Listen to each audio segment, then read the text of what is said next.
Bienvenue. Pour cette première incursion dans le monde des produits dérivés, maquettes et autres jouets de collection à l'effigie des BK et robots géants, nous allons aborder un sujet assez évident pour moi. En effet, le calendrier a bien fait les choses et m'a soufflé le sujet du jour. Lui. Ce mois de juillet, en effet, cela fait 40 ans que le fonds robot Grandizer, enfin si vous préférez Goldorak, a fait une entrée fracassante en France. Et c'est également en ce mois de juillet qu'arrive dans nos contrées le modèle de King Arts représentant Goldorak après avoir réalisé Mazinger Y Mazinger. C'est ce très bel objet donc qui sera le sujet de notre première émission. Mais avant d'aller plus loin et de découvrir ce prodeur, je voudrais faire un petit point d'histoire. Moi, je ne vais pas vous faire l'affront de vous rappeler l'histoire de Goldorak, celle du manga de Nagaigo ou de son adaptation animée. Non, non. Je tenais plutôt à vous montrer d'où vient l'inspiration de King Arts pour cet objet, ainsi que celle d'autres fabricants qui représentent leur mecha dans leur intimité, on va dire, sous leur blindage. En fait, cela vient d'illustrations qui sont parues dans des magazines des années 70 au Japon, comme Telebi Magazine. Ces planches et posters, réalisés par des dessinateurs dédiés, illustraient soit des origin stories, soit des scènes clés de différentes séries, soit la description du fonctionnement d'armes et de véhicules, et ce qui nous intéresse aujourd'hui, leurs secrets intimes sous leur carapace d'acier. Je vous laisse à présent découvrir un petit montage de ces planches avant de vous retrouver pour la review de ce superbe UFO Robot Grandizer de chez King Arts. A tout de suite.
Voilà, après cette petite séquence vidéo qui j'espère vous aura plu et qui va vous donner donc le ton pour la découverte de ce magnifique objet qui est le UFO Robot Grandizer de chez King Arts. Alors, première chose, on va parler de l'emballage.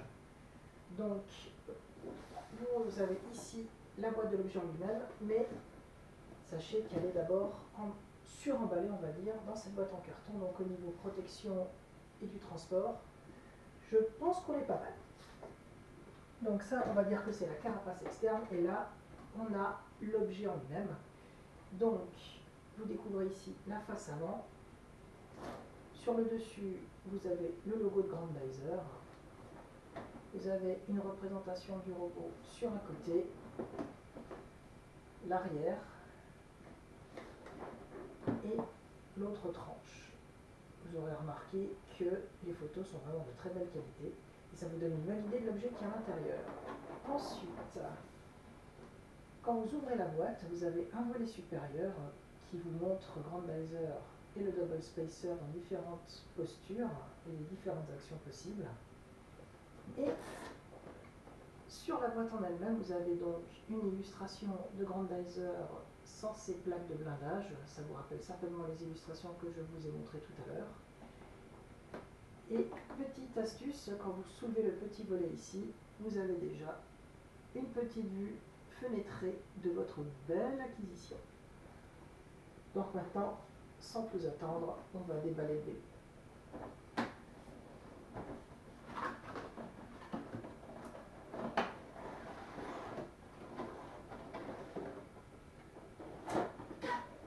La première impression qu'on a quand on le déballe, c'est qu'il est vraiment très bien protégé.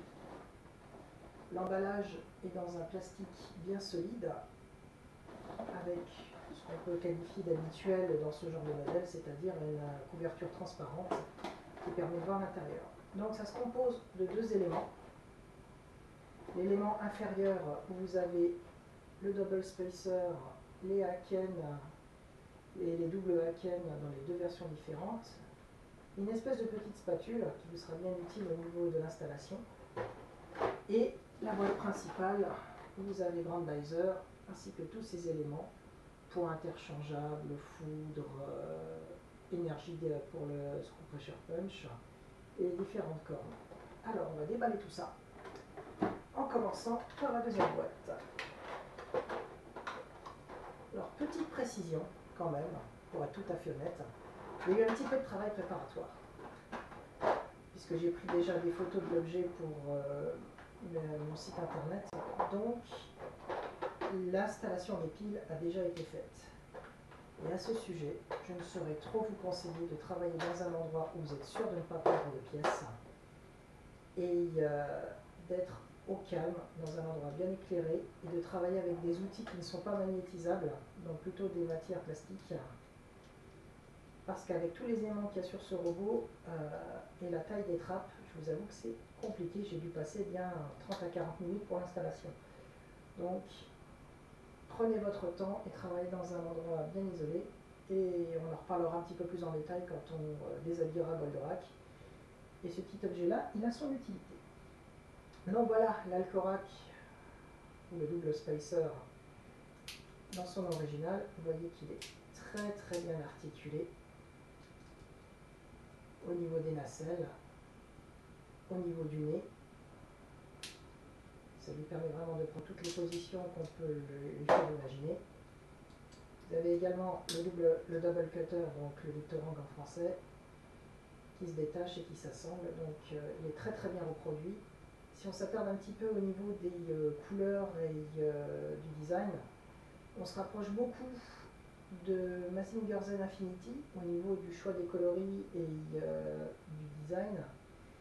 Donc c'est très bienvenu parce que ça lui donne vraiment un coup de moderne, on va dire. Donc ça le modernise un petit peu. Et on reste quand même dans les couleurs classiques, mais il y a une petite touche moderne dedans qui est franchement pas désagréable. Donc voilà pour l'appareil de Koji. Vous avez les deux Haken qui là sont avec le modèle chromé. Vous avez la petite pièce pas facile à attraper qui vous permet de faire le double Haken, ça on le verra tout à l'heure. Vous avez les Haken interchangeables qui donnent un aspect un peu plus patiné. Et vous avez les shoulder boomerangs qui sont également en aspect patiné. Donc voilà pour la boîte numéro 2. On va maintenant s'atteler à la boîte principale. Donc cette boîte-là contient tous les éléments de Grandizer, les éléments principaux, plus tout un jeu de piles. Vous avez juste le nombre de piles qu'il faut pour l'illumination des différents éléments, sachant qu'il faut 3 piles par partie. Donc sur le double spacer, vous en avez déjà 9, puisque vous en avez 3 pour les boosters et 3 pour chaque nacelle. Je vous montrerai un petit peu à quoi ça ressemble tout à l'heure. Alors, au niveau des pièces pour Grandizer, vous avez les 2 pièces qui servent à faire les effets de lumière pour les Screw Pressure Punch, la foudre pour le Space Thunder, un jeu de main paume ouverte,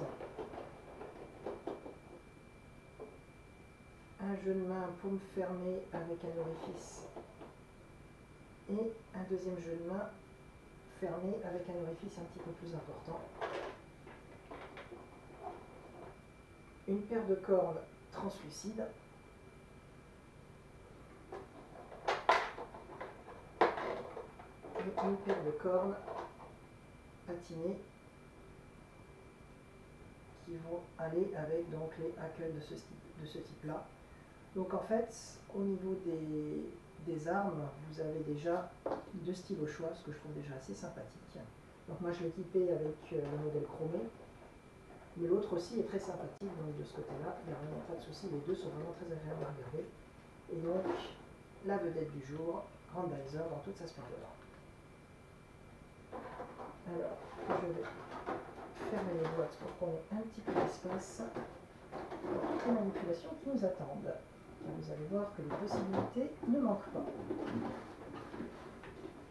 Première chose qu'on peut remarquer, c'est au niveau de la finition, il est très réussi. Il est franchement très beau.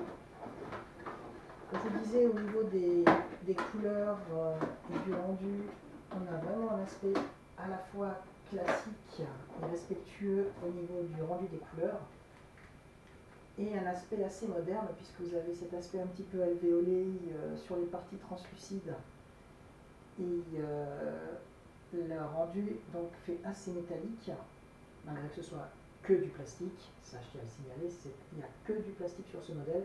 Vous n'attendez pas à trouver la quantité de métal que vous avez sur un seul Shogokin. Vous ne la trouverez pas.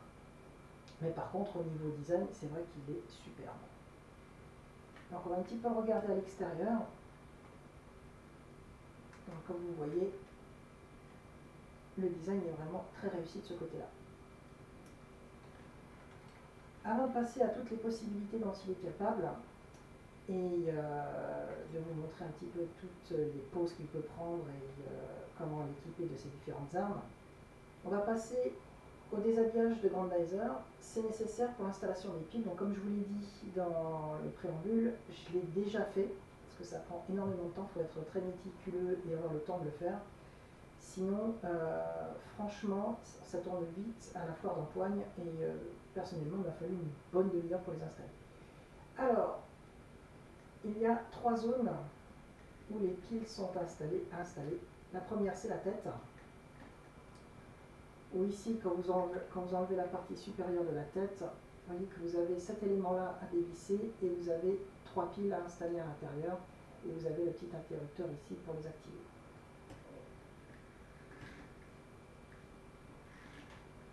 Le deuxième, qui sert à allumer la poitrine, se trouve à l'arrière du torse.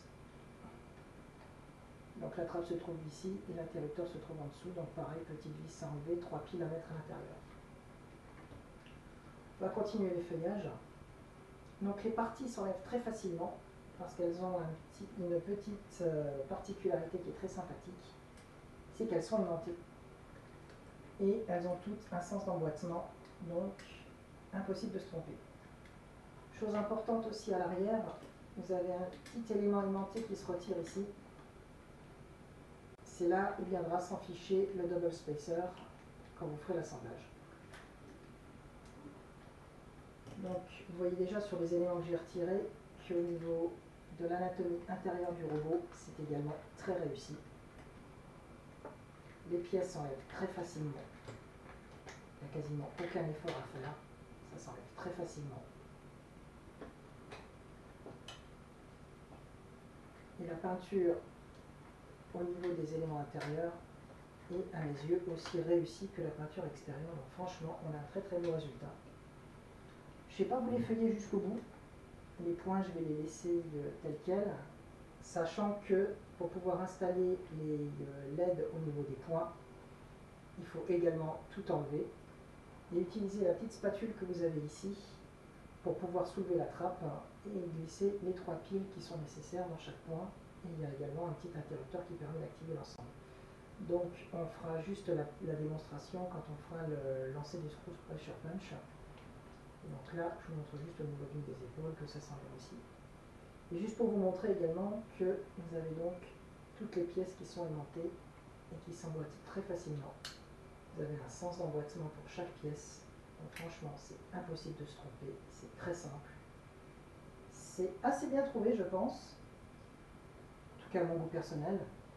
Puisque même pour quelqu'un qui n'est pas, on va dire, très au fait des modèles de collection, c'est vraiment très bien pensé.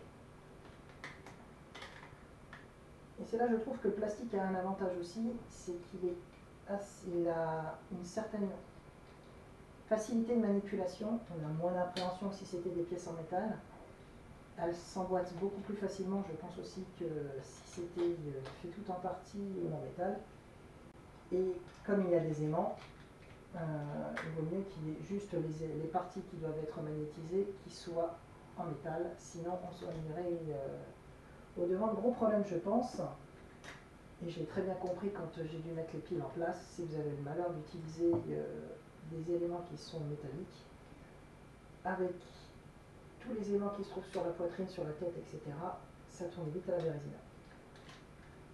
Alors, avant de le remonter entièrement, on va faire la petite démonstration de l'éclairage de la poitrine. Donc ça, c'est le petit élément qui pourra énerver certains, c'est qu'effectivement, pour pouvoir accéder aux interrupteurs, il faut démonter les pièces de la machine systématiquement. Donc, c'est un choix.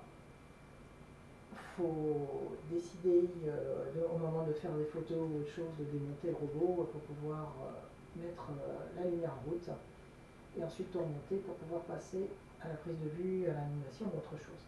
Donc là, je vous montre avec les cornes translucides parce que je vais activer l'interrupteur et vous voyez franchement que le résultat est assez sympathique une fois que vous avez remis toutes les pièces en place. Personnellement, je trouve que l'effet est assez génial.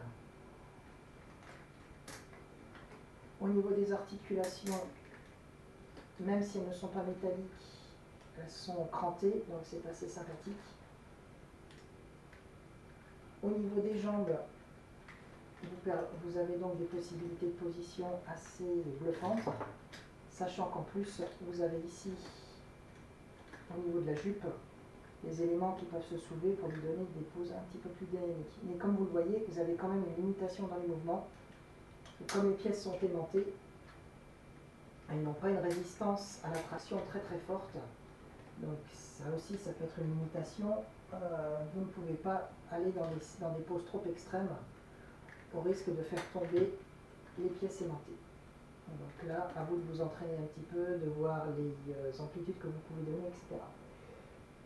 Donc quand vous avez les éléments illuminés, vous pouvez rajouter également le Space Sander grâce à un aimant et le positionner au sommet de la tête.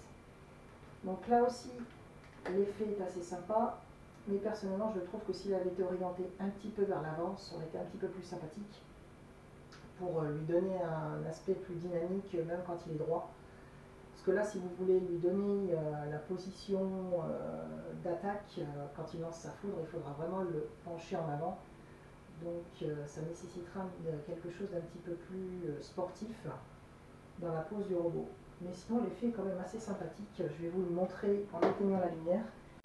Vous allez voir que le rendu est quand même pas mal du tout. Donc je vous laisse juger, mais je trouve que dans le noir, ça donne quand même un bel effet au niveau de la poitrine, au niveau des yeux et des cornes. L'effet est quand même très sympathique.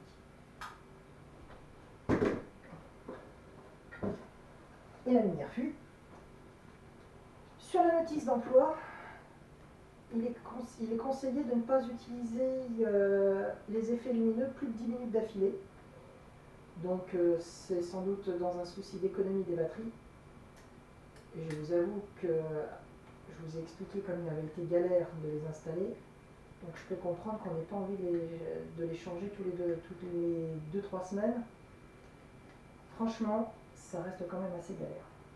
Donc pareil, pour pouvoir éteindre les lumières, il faut enlever les akens pour pouvoir accéder à l'arrière de la poitrine et enlever la partie supérieure de la tête pour pouvoir accéder à l'interrupteur.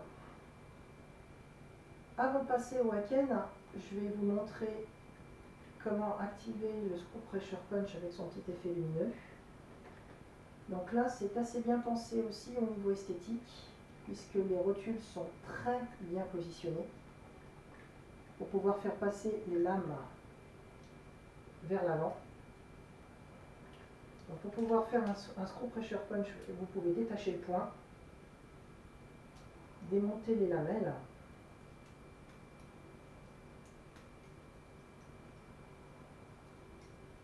il faut également enlever les plaques de blindage au niveau du bras.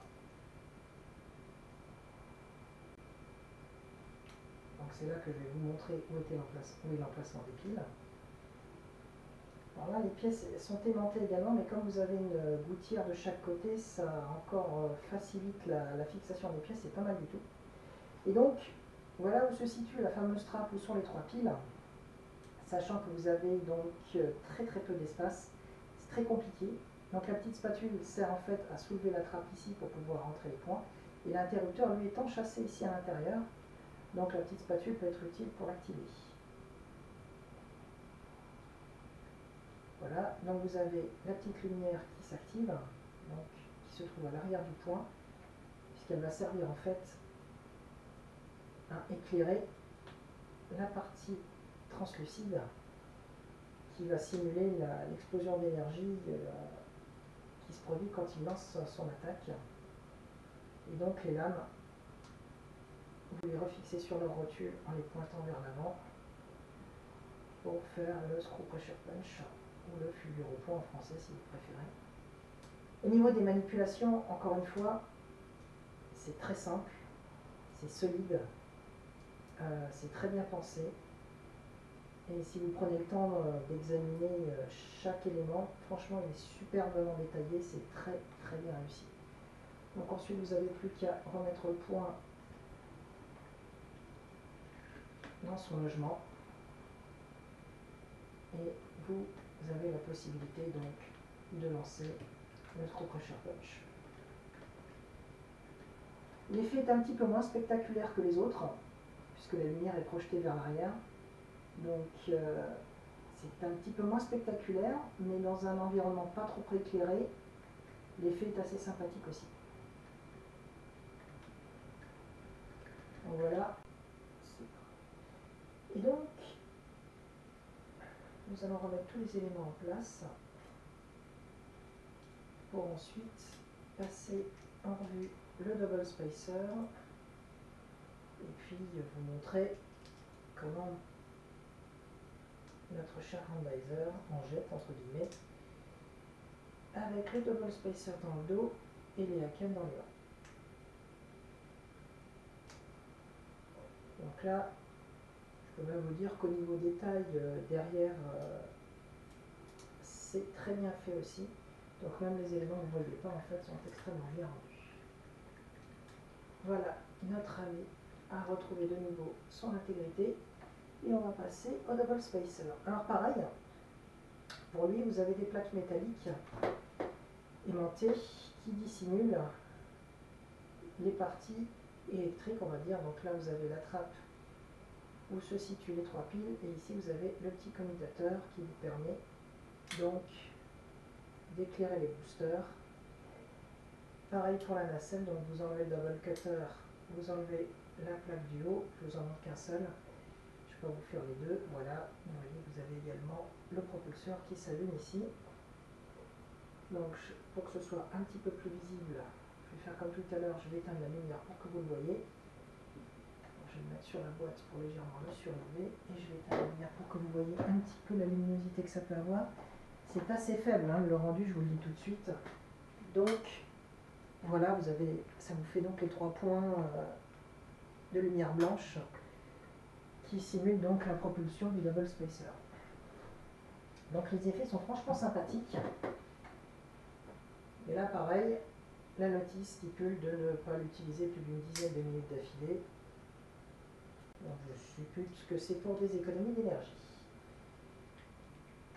Non, pareil, quand vous voulez l'éteindre, il faut démonter les plaques et le remettre en place.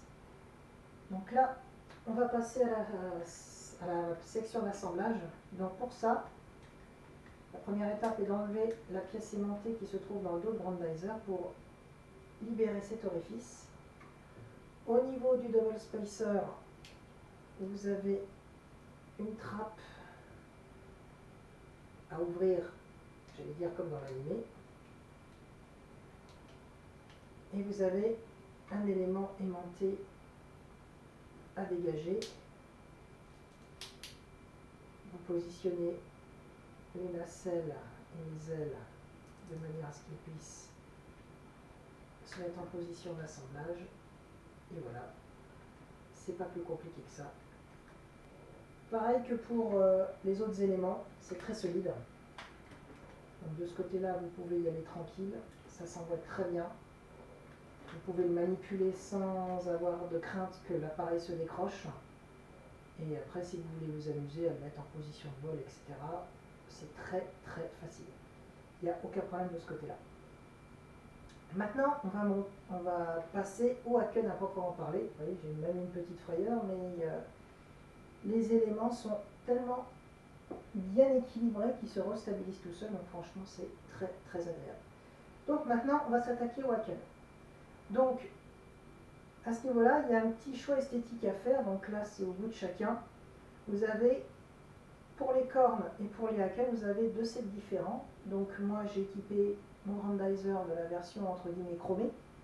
Et vous avez une version qui est un peu plus patinée, qui sont ici, pour les shoulder boomerangs, sur les épaules, pour les Haken. Donc pour les Haken, c'est très simple.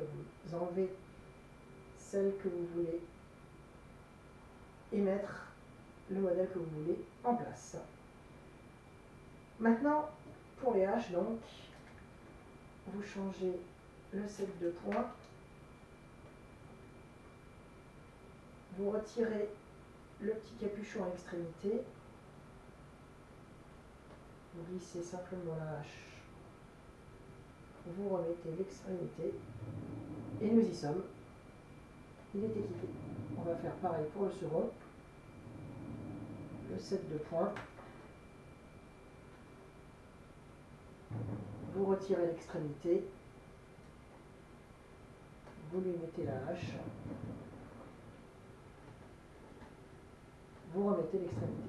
Voilà, c'est pas plus compliqué et c'est également très stable.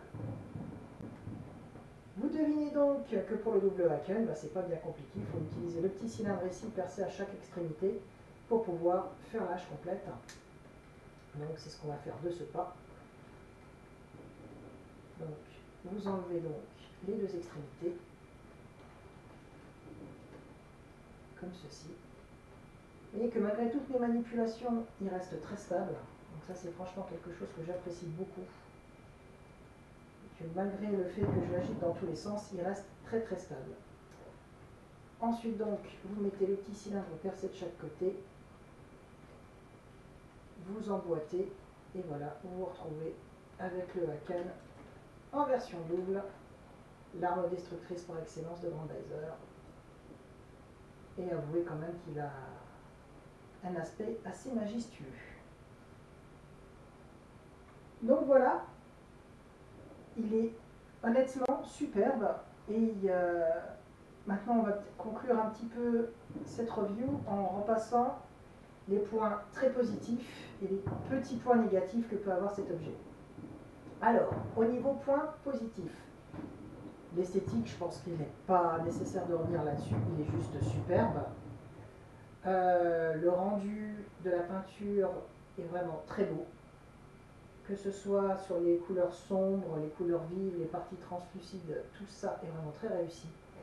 L'aspect est assez moderne, donc je me répète, mais on se rapproche vraiment du design de Mazinger Infinity, ce qui est pas mal, puisque franchement ça donne une cohérence et c'est assez, et je trouve que c'est assez malin. Au niveau des assemblages, c'est très solide, que ce soit pour le spacer, que ce soit pour les points, que ce soit pour les haken, tout ça est très solide. Malgré le fait que ce soit du plastique, c'est donc très agréable. Les articulations au niveau des jambes sont très bonnes. J'ai une petite réserve par contre au niveau des bras qui auront du mal à supporter une charge lourde en position horizontale. Vous verrez que, alors certains disent que c'est uniquement un des deux bras, d'autres disent que c'est les deux. Moi personnellement j'ai constaté une petite faiblesse dans ce bras-ci. Donc quand vous voulez lui faire une posture où il a les haken dans les deux mains, va falloir bien choisir la position et bien équilibrer l'ensemble. Ça demande un petit peu de gymnastique. Une fois encore, on n'est pas face à un modèle de chez Bandai ou de chez CM. Donc l'absence de métal, au moins au niveau articulaire, au niveau des bras, ça se fait ressentir. C'est vraiment le principal défaut qu'on pourrait lui trouver, c'est ça. Donc dans le temps, je ne sais pas trop ce que ça va donner. Moi, je n'ai pas trop tendance à les manipuler trop souvent, même si Gondora, qui est un robot que j'adore, donc j'adore lui donner des positions, etc. Et je ne vous cache pas que dans les prochains jours, il va être un petit peu mis dans toutes les positions possibles et imaginables pour des séances photos. Donc ça va être un test finalement, de voir un petit peu la résistance au niveau articulaire. Au niveau des jambes, franchement, j'ai aucune réserve de ce côté-là, c'est vraiment très solide.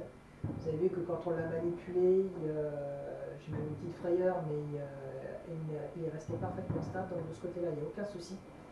C'est vraiment au niveau des bras qu'il faudra un petit peu faire attention. Autre bémol, et non des moindres, là c'est vraiment le défaut qu'on pourrait trouver à cet objet-là, c'est au niveau de l'installation des piles, c'est très délicat.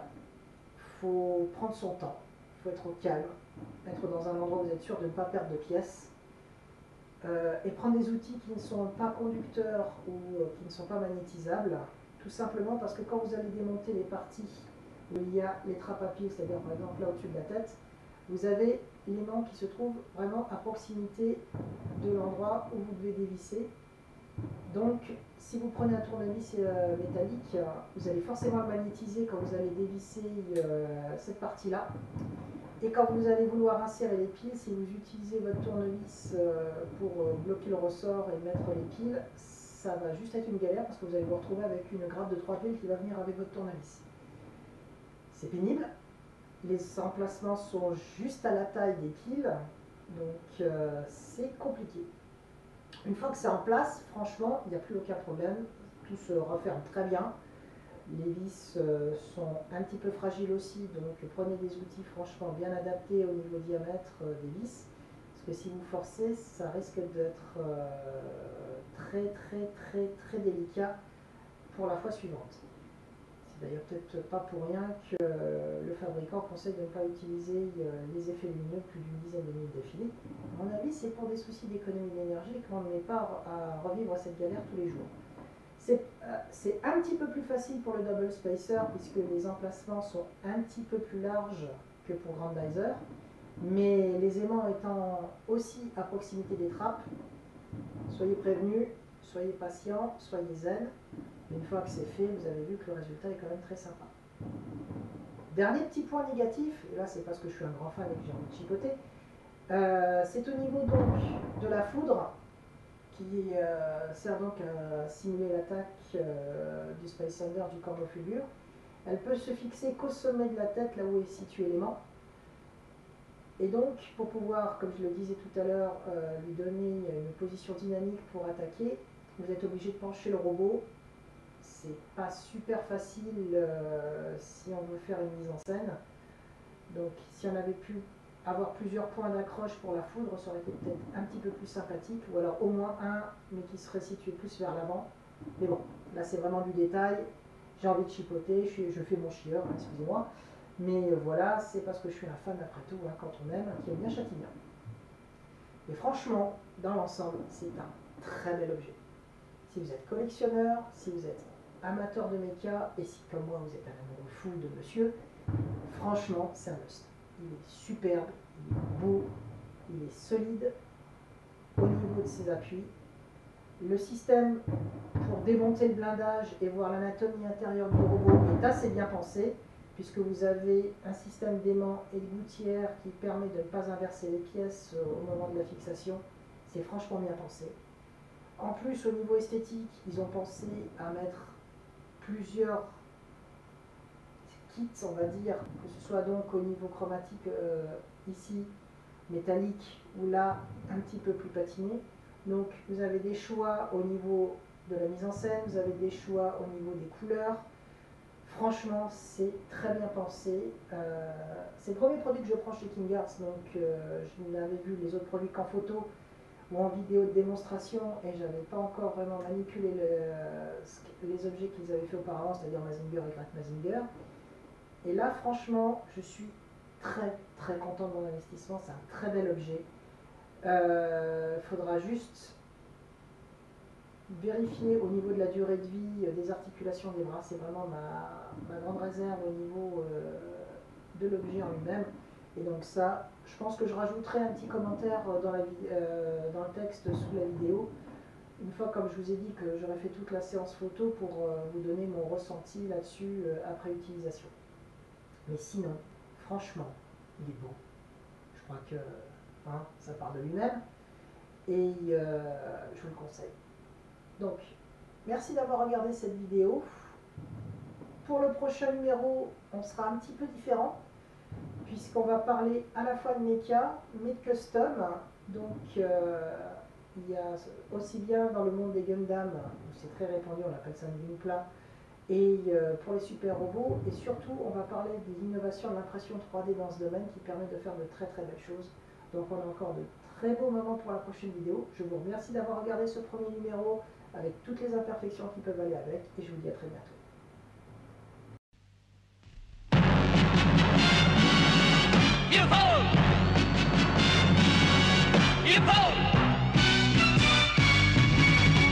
切り裂け怒りのダブルハーケン戦えグレンダイザーもう許せない果てない暗さの宇宙空間今こそグレンダイザー光を灯せ地球の緑の若葉のためにただ一輪の花のためにゆくフリードは命をか